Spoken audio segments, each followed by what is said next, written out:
we would like to thank you for tuning in to the inaugural episode of Cloverleaf Radio, Central Illinois' brand new internet radio show dealing with the likes of professional wrestling. Tonight, we are joined via telephone with Rage Mike Miller, as seen on WWE and in PWI.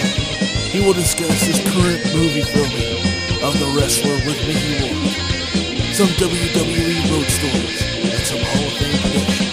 So hope you enjoy the show and keep listening. Cloverleaf Radio is available through your MP3 download off of MySpace, also SoundClick.com, and video slideshow at YouTube.com.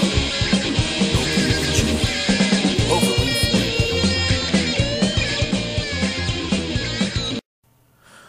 Thank you, everybody, for tuning in to the first inaugural show of Cloverleaf Radio. I am James McLovin Falcon. Joining me on the line today is Rage Mike Miller, a very, very big man, a professional wrestler, and also a bodybuilder, to my knowledge, correct? And powerlifter, my man. And powerlifter. So how much of you could you bench press?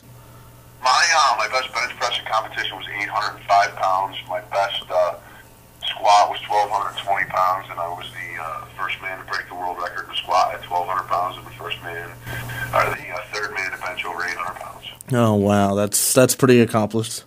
Yeah, some good stuff. So you've told me a lot of things since I've known you for a while, and you stated that you're working on a movie called The Wrestler with Mickey Rourke, and could you tell us more about that?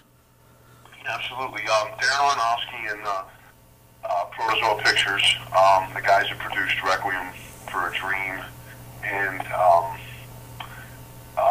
Fountain, two of the big hits that they did, are putting a movie together about professional wrestling. Mickey Rourke is the star of the movie, and his character is a guy by the name of Randy the Ram.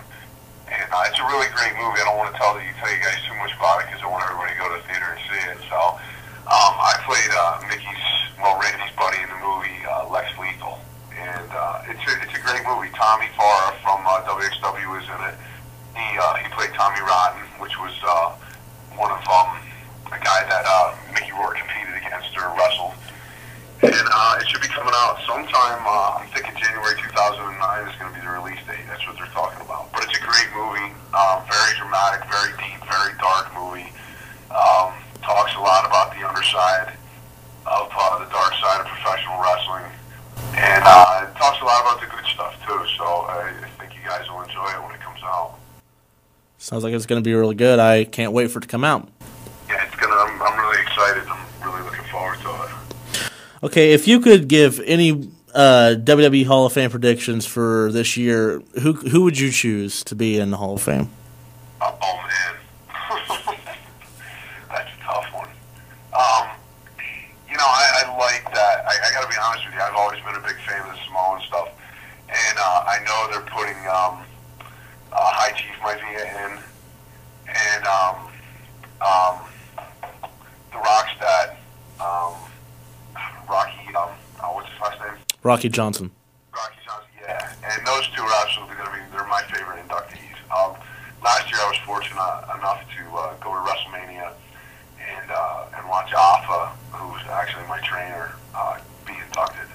And it's a pretty intense ceremony. And I think it's going to be pretty cool this year. There's a lot of good people going. It's The Rock's going to be there, so I think watching him, I think in my opinion, that's probably going to be the most dramatic. Kurt Hennig was pretty intense when we were there too. I really enjoyed watching his kids induct him.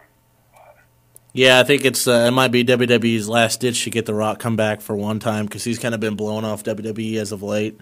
Yeah, I know, and it's kind of disappointing because he's one of my favorites. I've watched him for years and always enjoyed his stuff. It'd be really neat to see him come back in the ring again. Oh yeah, Rock's had a very accomplishing career. Oh, without a doubt. Okay, I know you've made at least one appearance in WWE. Could you shed some more light on that? Yeah, I was up in New Jersey last year at SummerSlam, and I did a match up there with Jamie Noble, and I'm still plugging away at that. I'm training in Allentown with Alpha the Wild Samoan, and I'm working on getting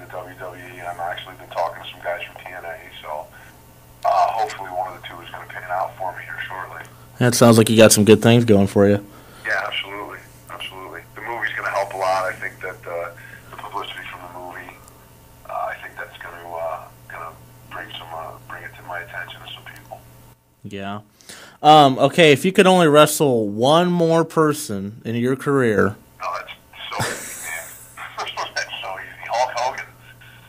Hulk Absolutely, Hogan. man. If that were the only guy and the last guy I could wrestle, it would be Hulk Hogan. He's my hero. Well, Hulk Hogan's kind of. I could see maybe you guys could have a good match if he was in his prime, but now he's. I don't know how good he'd be able to. You probably. All right, so you want an old guy and a new guy?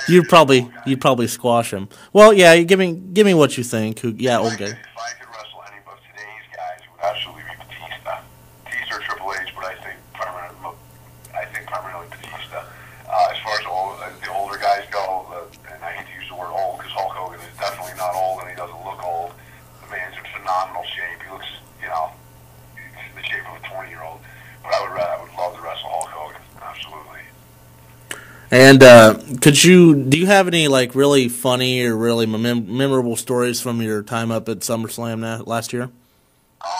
You know what, man? I was so nervous. Yeah, I'll tell you one funny story. I came out in the ring and I was working with Jamie Noble, and we were doing a little practice and just getting warmed up, squared away. And I was trying to wrestle kind of the way that I thought he wanted me to do things, and I was being a little bit lighter and not wrestling my normal style, just so I could be a little more fluid for him.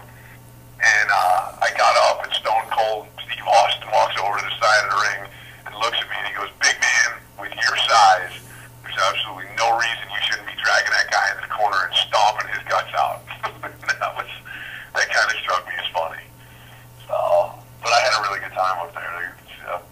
Great bunch of guys. Absolutely a great bunch of guys.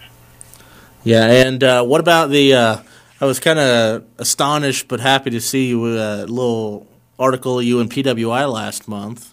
Yeah, I was thrilled, man. I think I don't know how that got in there. Actually, I think Alpha might have put it in or sent it to him. Yeah, didn't you? You didn't even know it was going to be in there, did you? No, I had no idea. I had no idea. I was thrilled. I hope the WWE or TNA or somebody sees it and wants to give me a job because of it. Well, yeah, with your size, there shouldn't be any problem with you getting into one of the major feds, like you said, TNA or WWE. Right. Yeah, I'm hoping, man. I'm hoping. I've been working hard at it, and it's been a passion of mine for a long, long time. So I'm just gonna keep paying my dues, and I'm sure my day's gonna come with it. I hope so. I hope the best for you. Well, that's unless you got anything else to add, Rage. That's about all I got for you. No, that's it, my man. I really appreciate the time, and everybody, when you get a chance, go out and check The Wrestler out. That's going to be coming out this 2009 January. And if you get a chance and you want to stop by my website on MySpace, it's MySpace/Mule2625, or you can just search me under Rage and come check me out. That sounds good. Well, thanks a lot, sir. And we'll be back next week with a new episode with Bloody Harker Dirge will be here. So keep listening. Available through MySpace.com, YouTube, and SoundClick.com. Cloverleaf Radio. Thank you.